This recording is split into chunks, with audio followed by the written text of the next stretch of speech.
करेंगे। इस बीच आ रही बड़ी जानकारी आ रही है, उसका रुख यहाँ पर सबसे पहले कर लेते हैं। क्रॉस वोटिंग से जुड़ी आ रही बड़ी अपडेट आपको बताने जा रहे हैं। बड़ी खबर आपको बता दें, क्रॉस वोट करने वाले कांग्रेस विधायकों को फ्रेश नोटिस जो है वो जारी किया गया है। फ्रेश नोटिस जारी किया गया है क्रॉस वोट करने वालों को, ये इस वक्त की बड़ी खबर। अब नोटिस में सीधे क्रॉस वोटिंग का जो जिक्र है वो यहां पर किया गया है। ये बड़ी खबर, बड़ी अपडेट आपको बता रहे हैं। मोहम्मद इस्राइल और मोहम्मद इलियास को भी नोटिस जारी किया गया है। 7 दिनों में विधायकों को देना होगा इसका जवाब। पिछले नोटिस में इनवैलिड वोट का आरोप लगा था, लेकिन अब ये फ्रेश नोटिस जो है वो जारी किया गया। क्रॉस वोटिंग से जुड़ी आ रही है बड़ी अपडेट। क्रॉस वोट करने वाले कांग्रेस विधायकों को फ्रेश नोटिस जारी किया गया है। नोटिस में शब्दावली का बदलाव किया गया है। नोटिस में अब सीधे तौर पर क्रॉस वोटिंग की बात लिखी गई है। इन 5 विधायकों को ये फ्रेश नोटिस, और ये फ्रेश नोटिस हम आपको अब आपके टेलीविजन स्क्रीन पर दिखा रहे हैं। तो क्या कांग्रेस ने सही जांच नहीं की? 2 नोटिस, 2 अलग शब्दावली। अब इस पर सवाल उठ रहे हैं, क्या कांग्रेस को अपने विधायकों पर स्टैंड तय करने में भ्रम है? क्या ये त्वरित निर्णय नहीं या देरी से प्रक्रिया परिणाम? क्या ये रणनीति संगठनात्मक मजबूती पर संदेह पैदा करता है? कांग्रेस की स्पष्ट नीति पर भी सवाल उठ रहे हैं। कांग्रेस पार्टी की विश्वसनीयता पर असर इसका पड़ा है। पहले इनवैलिड वोट, अब सीधे क्रॉस वोटिंग का आरोप लगा है। क्या कांग्रेस ने सही जांच नहीं की और क्या कांग्रेस पार्टी कंफ्यूज है? ये सवाल कि ये 2 नोटिस, 2 अलग अलग शब्दावली, क्या कांग्रेस को अपने विधायकों पर स्टैंड तय करने में भ्रम है अभी भी? क्या ये त्वरित निर्णय नहीं या देरी से प्रतिक्रिया परिणाम है? वरिष्ठ संवाददाता पवन सिवर हमारे साथ इस बीच जुड़ गए हैं इस बड़ी खबर पर ज्यादा जानकारी के साथ।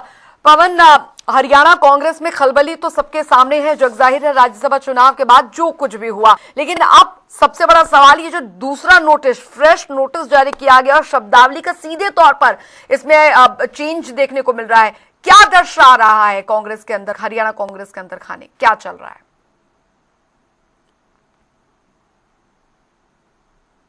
में जो 16 मार्च को राज्यसभा का चुनाव 2 सीट पर हुआ है, ये चुनाव हो चुका है। नतीजा जो है वो 1 सीट कांग्रेस के पास है, 1 सीट बीजेपी के पास है, लेकिन कांग्रेस चुनाव जीतकर भी हारी है और उसकी वजह है कांग्रेस के अंदर जो भीतरघात हुआ है वो जो है वो एक बड़ा चर्चा का मुद्दा जो बन चुका है। और कांग्रेस के कई विधायकों पर क्रॉस वोट के आरोप लगे, कई विधायकों पर वोट कैंसिल के आरोप लगे। यानी जो 37 कांग्रेस के विधायक हैं और 16 मार्च से पहले भूपेंद्र सिंह हुड्डा से लेकर तमाम जो कांग्रेस के नेता ये दावा कर रहे थे कि 37 के 37 वोट कांग्रेस के उम्मीदवार कर्मवीर बौद्ध को मिलेंगे। लेकिन चुनाव जब हुआ 16 मार्च को, जब वोटिंग हुई और उसके बाद जब नतीजे आए, तब ये स्पष्ट हुआ कि कांग्रेस के कई विधायकों के क्रॉस वोट हुए हैं, कई विधायकों के वोट इनवैलिड हुए हैं और इसके चलते जो है वो कांग्रेस आके जो है वो 28 वोट है, यानी 37 में से 9 वोट जो है वो वोट कांग्रेस के जो है वो कांग्रेस के उम्मीदवार को नहीं गए और इसी के चलते कांग्रेस के उम्मीदवार को 28 वोट मिले। हालांकि 28 वोट मिलने के बावजूद कांग्रेस के उम्मीदवार कर्मवीर बौद्ध राज्यसभा पहुंच गई है, चुनाव जीत गई है। लेकिन कांग्रेस के अंदर जो पूरा माहौल दिखा इस चुनाव में, नतीजों में, वो कहीं ना कहीं कई सवाल पीछे छोड़ गया। और उन 9 वोट में से 1 वोट था परमवीर सिंह, जो टोहाना के विधायक हैं कांग्रेस के। उनका वोट जो है वो ये था कि इनवैलिड होने की वजह थी कि वोट ऑफ सीक्रेसी का हवाला देकर उनका वोट जो है वो इनवैलिड हो गया। लेकिन उसके बाद 8 विधायक कांग्रेस के बचते हैं, जिनमें से किसने क्रॉस वोट किया, किसने नहीं किया, इसको लेकर जब सवाल खड़े हुए, भूपेंद्र सिंह हुड्डा ने ये कहा कि जो विधायक यहाँ पर नहीं है वही है। और उस दौरान भूपेंद्र सिंह हुड्डा जब प्रेस कॉन्फ्रेंस कर रहे थे तो जो 5 विधायक हैं, जिसमें सैली चौधरी, रेणु बाला, जरनैल सिंह, मोहम्मद इलियास, मोहम्मद इजराइल, वो वहां मौजूद नहीं थे। हालांकि इसके अलावा कुछ और विधायक भी वहां पर मौजूद नहीं थे, लेकिन इन 5 विधायकों पर जो है वो संदेह जो है वो जताया गया। जब लगातार दबाव बढ़ा, चर्चा जो है वो इस मुद्दे पर जोर पकड़ी, तो हरियाणा कांग्रेस के बीके हरिप्रसाद ने प्रेस कॉन्फ्रेंस करके 4 विधायकों को नोटिस दिया और 5वें विधायक को फिर नोटिस नहीं दिया गया। लेकिन उसके बाद 2 दिन के बाद अब 5वें विधायक को, जरनैल सिंह को भी शुक्रवार को नोटिस दे दिया गया है। लेकिन सभी नोटिस जो दिए गए उनकी लैंग्वेज को लेकर सवाल उठे, शब्दावली जो थी उसको लेकर सवाल उठे। इसके बाद देर रात को, शुक्रवार को, 5 फ्रेश नोटिस जारी किए गए हैं। हरियाणा कांग्रेस की अनुशासन समिति जो है उसके तरफ से ये 5 विधायकों को फ्रेश नोटिस जारी हुए हैं और अब इन 5 फ्रेश नोटिस में एक ही लैंग्वेज है और क्रॉस वोट की बात जो है वो 5 विधायकों के लिए कही गई है। और ये 5 विधायक वही हैं, शैली चौधरी, रेणु बाला और मोहम्मद इलियास, मोहम्मद इजराइल और जरनैल सिंह। लेकिन इससे पहले जो जरनैल सिंह का नोटिस था उसमें लैंग्वेज अलग थी और जो 4 नोटिस जारी हुए थे, शैली चौधरी, मोहम्मद इलियास, मोहम्मद इजराइल और रेणु बाला, उनकी लैंग्वेज अलग थी। यानी कांग्रेस में आखिरकार चल क्या रहा है, स्थिति असमंजस की है क्यों, वजह क्या है।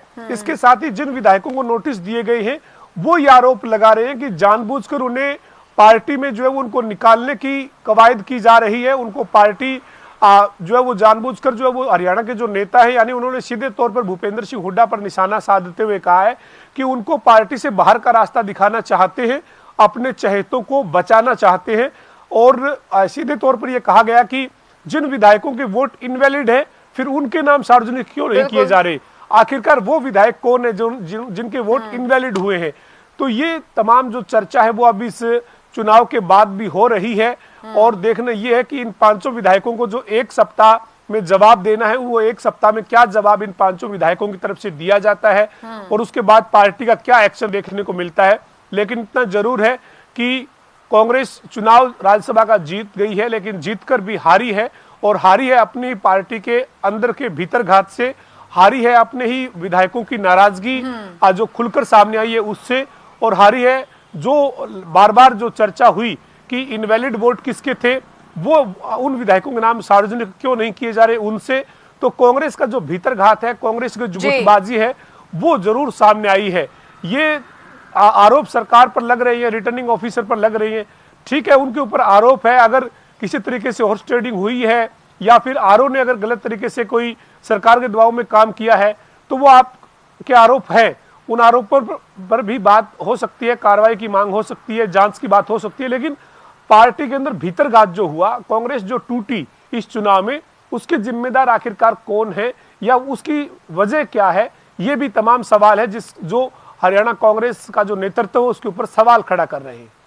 बिल्कुल पवन, हालांकि कुल मिलाकर पार्टी के अंदर खाने अभी भी यही सवाल जो है वो उठ रहे हैं कि क्रॉस वोटिंग करने वालों के तो नाम आपने ले दिए, लेकिन जिनके वोट कैंसिल हुए हैं उनके नाम जो है वो क्यों नहीं लिए जा रहे, रद्द क्यों नहीं लिए जा रहे। और मुझे लगता है यही एक बहुत बड़ी वजह है कि ये नोटिस में, शब्दावली में ये चेंज यहाँ पर किया गया, क्योंकि लगातार ये दबाव जो है वो बन रहा है। और दूसरी तरफ हरियाणा कांग्रेस जो अब तक कह रही थी कि हमारा संगठनात्मक जो है वो मजबूत है पूरी तरीके से, वो राज्यसभा चुनाव के इस परिणाम के बाद खुलकर जो अंदरूनी कला है वो निकलकर यहां पर सामने आई है कि अभी भी अंदर खाने बहुत बड़ी जो गांठ है वो हरियाणा कांग्रेस में बनी हुई है। देखिए, जिन विधायकों को फ्रेश नोटिस जारी हुए हैं, 5 विधायकों को, और ये कहा गया है कि आपने पार्टी के जो अधिकृत उम्मीदवार थे उसको वोट नहीं डाला है और आपने पार्टी के खिलाफ क्रॉस वोट किया है, लेकिन वो विधायक कहां मान रहे हैं ये बात। विधायक ये कह रहे हैं, शैली चौधरी जनता टीवी से बात कर चुकी है, रेणु बाला जनता टीवी से बात कर चुकी है, जरनैल सिंह जनता टीवी से बात कर चुके हैं, मोहम्मद इजराइल जनता टीवी से बात कर चुके हैं। ये विधायक सीधे तौर पर ये कह रहे हैं कि उन्होंने पार्टी के खिलाफ कोई भी क्रॉस वोट नहीं किया, उन्होंने लेकिन इनवैलिड वोट किसके है वो क्यों नहीं बताया जा रहा। यानी ये जो विधायक है ये एक तरीके से ये कहना चाहते हैं कि उन विधायकों के नाम फिर क्यों सार्वजनिक नहीं किए जा रहे। तो कांग्रेस पार्टी में अब जो घमासान मचा है वो कहां पर जाकर थमेगा ये जो है वो देखना होगा। लेकिन कांग्रेस को एक बड़ा झटका हरियाणा में 2026 का जो ये राज्यसभा का चुनाव है ये देकर गया है। इससे पहले 2022 में कांग्रेस में इसी तरीके का भीतरघात हुआ था। उस वक्त तो कांग्रेस के जो उम्मीदवार अजय माकन थे वो चुनाव भी हार गए थे, लेकिन इस बार करमवीर बौद्ध जो है वो चुनाव तो जीत गए हैं। लेकिन कांग्रेस के ऊपर 2022 में जिस तरीके से सवाल खड़े हुए थे वही सवाल आज 2026 में भी आकर खड़े हुए हैं।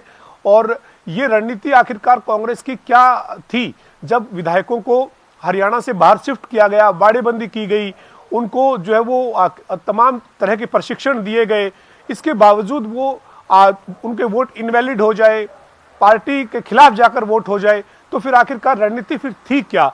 और अगर रणनीति थी, इसके बावजूद अगर ऐसे हालात पैदा हुए तो फिर उसका जिम्मेदार कौन है।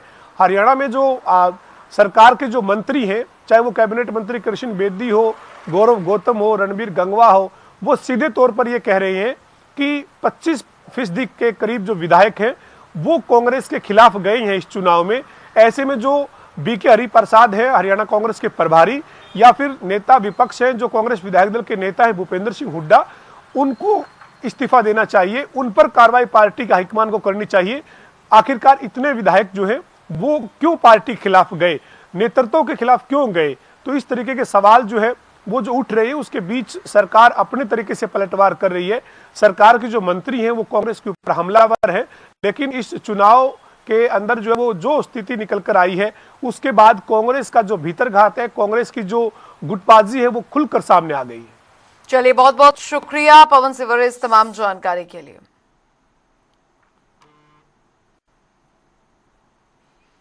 तो क्रॉस वोट बागियों पर अब फ्रेश नोटिस जो है वो जारी किया गया है। 7 दिनों में जवाब मांगा गया है। हालांकि अब जो ये फ्रेश नोटिस जारी किया गया है इसमें सीधे क्रॉस वोटिंग की शब्दावली जो है वो लिखी गई है, लेकिन 2 नोटिस, 2 अलग अलग शब्दावली। अब सवाल ये कि क्या ये त्वरित निर्णय नहीं या देरी से प्रतिक्रिया का परिणाम है? क्या ये रणनीति संगठनात्मक मजबूती पर संदेह पैदा करती है?